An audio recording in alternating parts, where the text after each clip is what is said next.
그러면 1,000억 상속받는 사람 100억 세금 더 깎아주는데 그거 안 해주면 그 기초공제, 일괄공제 못 올려주겠다는 거예요. 이런 행패 아닙니까 이거는? 이건 당이 아니죠.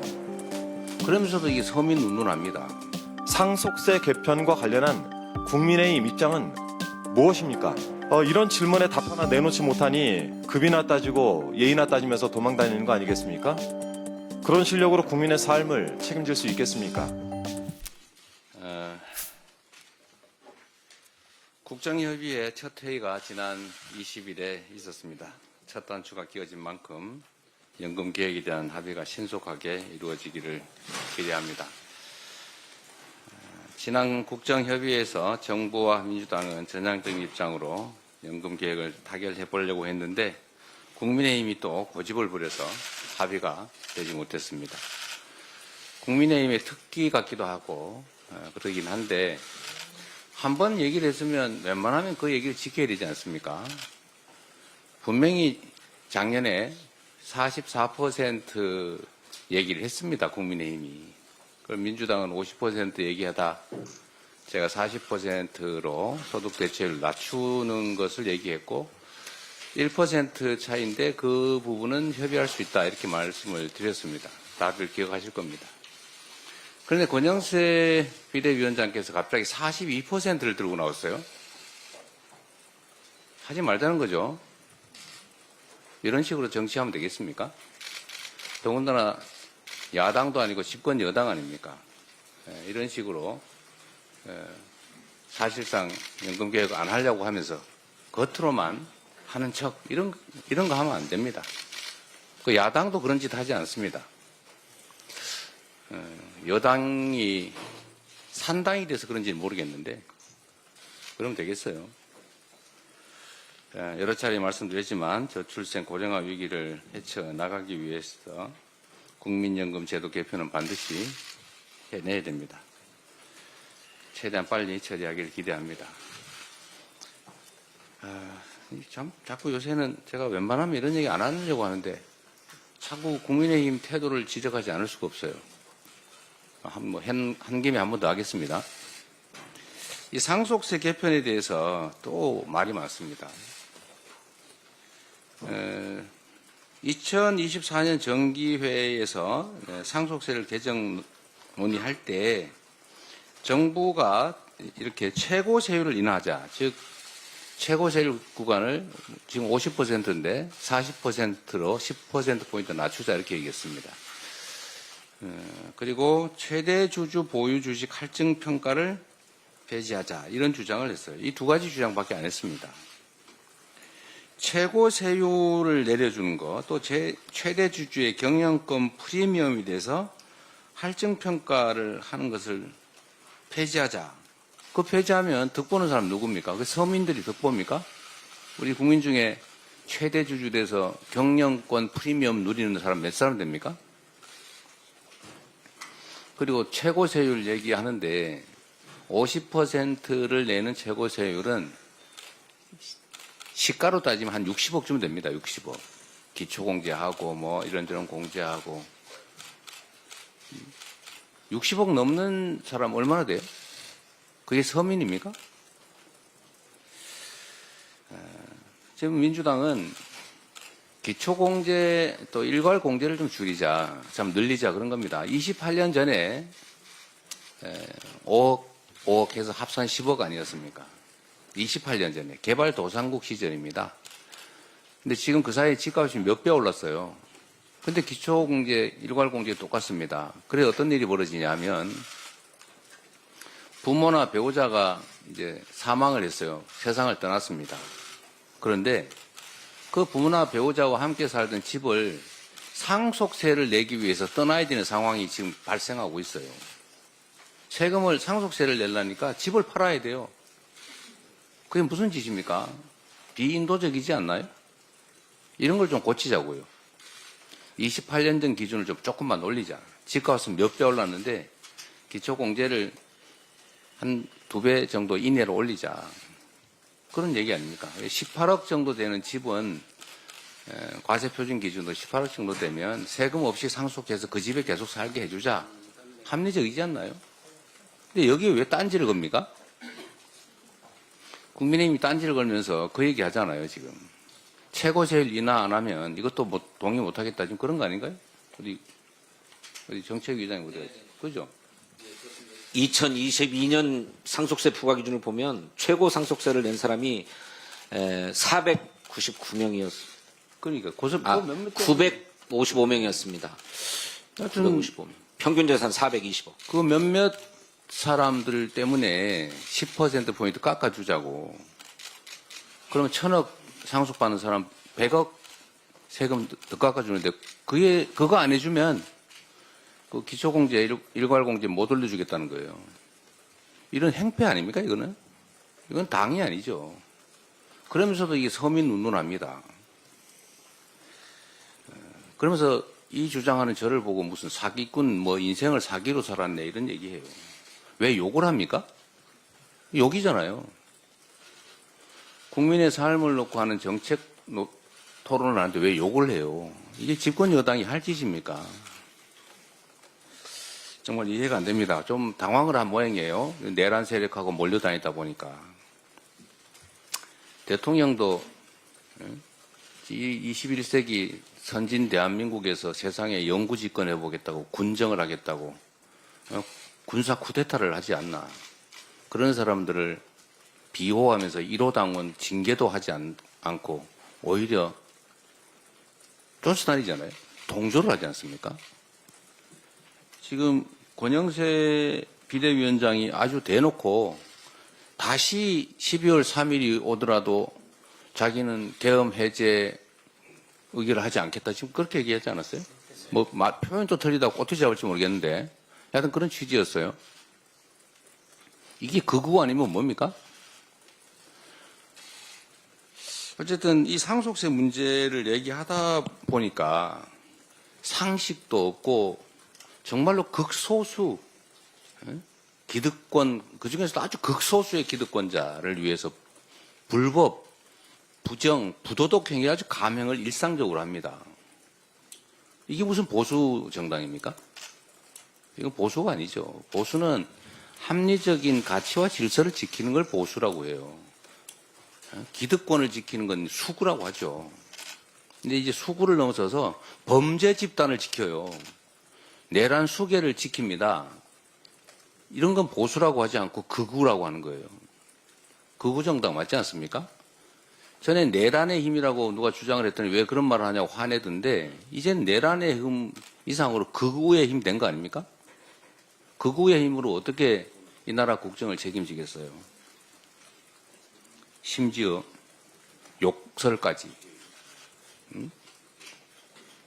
제가 국민의힘 정말 정신 차리시기 바랍니다. 제가 국민의힘을 위해서 하는 말이 아닙니다. 이 나라의 미래를 위해서죠. 이 나라 정치의 한 축을 맡고 있지 않습니까? 그런데 이런 태도로 어떻게 하시려고 그래요? 정신 좀 차리시기를 다시 한번 권고드립니다. 합리적으로 정책 토론하기를 기대합니다. 이상입니다. 국민의힘은 12.3 비상계엄 이후 내내 헌정질서와 민주주의, 법치를 부정하는 언행을 일삼았습니다. 내란 속의 윤석열을 옹호하고 폭동을 미화하고 폭력을 선동하는 극우 집회에 꺼리낌 없이 참석하고 공권력의 정당한 법 집행을 방해하고 헌법재판소를 무작정 공격하고 헌법재판관에 대한 가짜뉴스 인신 공격까지 서슴지 않았습니다. 국민의힘이 헌정질서와 민주주의, 법치를 부정하는 극우 정당이라는 사실이 확연하게 드러났습니다. 극우 정당이 대한민국에서 설 자리는 없습니다. 반드시 심판받게 될 것입니다. 내란 동조 극우정당 국힘은 탄핵 기각의 망상에서 깨어나십시오. 대통령실도 아무리 주문을 외우고 구설한들 윤석열은 8대0 만장일치로 파면될 것입니다. 탄핵 기각은 꿈도 꾸지 마십시오. 부패와 독재의 유산을 물려받은 국민의힘이 극우 파쇼 정당으로 전락했습니다. 국힘 의원들과 지자체장들은 극우 집회의 단골 손님이 되었습니다. 국힘은 극우 세력과 결탁해서 망상적인 궤변으로 폭동과 백색 테러를 부추기고 있습니다. 대한민국은 참칭 보수 국민의힘이 자초한 헌정질서 파괴와 파슈화라는 절체절명의 위기에 처해 있습니다. 국힘은 이미 극우와 한몸입니다. 내란 동조 극우의 힘당으로 전락한 국민의힘 대신에 민주당이 보수의 가치를 지키겠습니다. 외연 확대 민주당이 부러운 국민의힘이 자신들이 보수라고 주장하고 싶다면 탄핵을 찬성하고 헌정질서 파괴 세력 극우와 절연하십시오. 국민의힘 대권 주자들이 굴비처럼 줄줄이 명태균 게이트에 엮였습니다. 명태균과 만난 적이 없다며 부인하던 홍준표 시장은 스스로 홍구라가 된 듯합니다. 명태균과 행사장에서 함께 찍힌 사진은 유체 이탈 유령입니까? 명태균과 두 번만 만났다던 오세훈 시장. 짜장면 먹고 기름장어처럼 발뺌한다고 해도 청국장 냄새는 숨길 수가 없습니다. 아무리 생떼를 쓰고 기억을 덮으려 해도 오세훈 시장의 겸손한 기억은 지워지지 않을 것입니다. 억울하다면 명태균 게이트 연루 의혹을 벗어나는 방법은 특검을 통한 실체 규명입니다.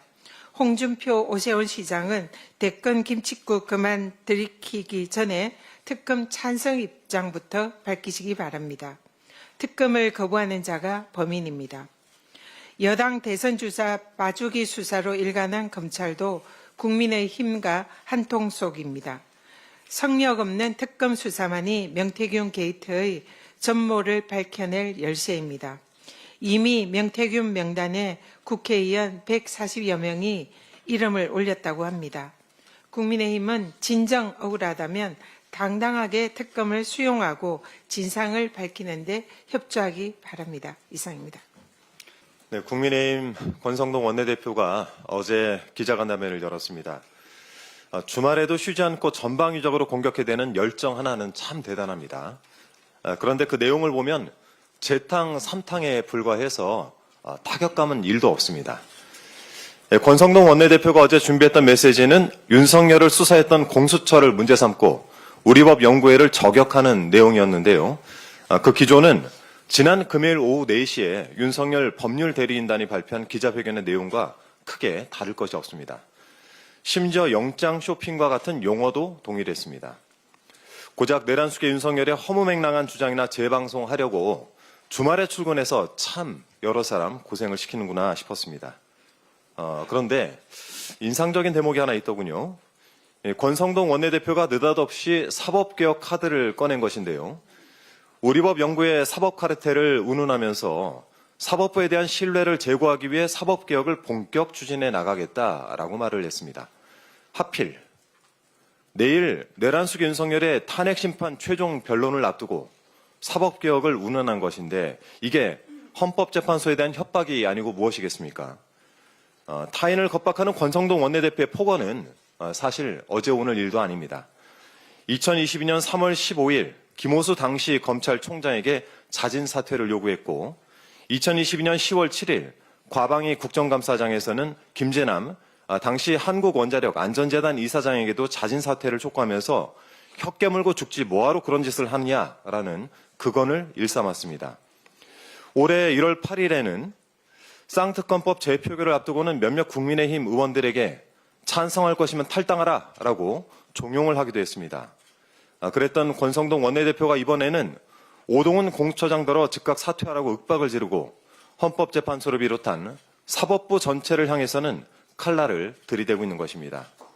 참 마음에 안 드는 사람들에게 협박을 하고 폭언을 일삼는 그런 못된 버릇은 어떻게 해야 고쳐집니까? 세상을 한 걸음 더 나아가게 하는 것이 개혁이라면 민주당은 언제라도 그 논의에 적극적으로 참여할 것입니다. 당장 먹고 사는 문제가 중요합니다. 민생을 위한 개혁이 더 시급한 것이죠. 개혁을 좋아하시는 것 같은데 민주당이 권성동 원내대표에게 제안한 상속세 개편 토론 이건 왜 거부하는 겁니까? 민주당 김광현 의원의 토론 제안에 급이 맞는 의원 간 토론회는 언제든지 환영한다라고 말했습니다. 그러면서 이재명 대표의 제안에 대해서는 무례한 공개 질의로 규정을 하면서 직접 답할 가치가 없다라고 말을 했습니다. 정작 이 질문의 핵심, 그러니까 상속세 개편과 관련한 국민의힘 입장은 무엇입니까? 이런 질문에 답 하나 내놓지 못하니 급이나 따지고 예의나 따지면서 도망다니는 거 아니겠습니까? 그런 실력으로 국민의 삶을 책임질 수 있겠습니까? 더욱이 이재명 대표의 인생 자체를 운운하면서 원색적인 비하를 서슴지 않던데 얼마나 고결하게 사셨는지 권성동 원내대표에 대해 찾아보니 본인은 남을 비판한 처지는 아닌 것 같습니다. 오죽하면 어느 온라인 위키 사전에 권성동 비판 및 논란 이란 별도의 문서가 마련되어 있던데 이러다 정말 기네스북에 오르겠습니다. 나와 있는 것만 몇 개 열거하면 국감중 비키니 검색 논란, 고3 비하 논란, 대통령실 사적 채용 논란 옹호, 구급 공무원 비하 논란, 사촌동생 업체 수의계약 논란, 강릉성 KTX 사유화 논란, 교육부 및 고용노동부 공무원 사적 채용 논란 등등. 이 정도면 인생 자체가 논란 아닌가요? 얻을 것도 없는 거친 언사 이제 그만 거두시고 국민을 위한 토론을 시작합시다. 더불어민주당은 정중하게 권성동 원내대표님께 상속세 개편 관련 공개 토론을 다시 한번 요청드립니다. 이상입니다.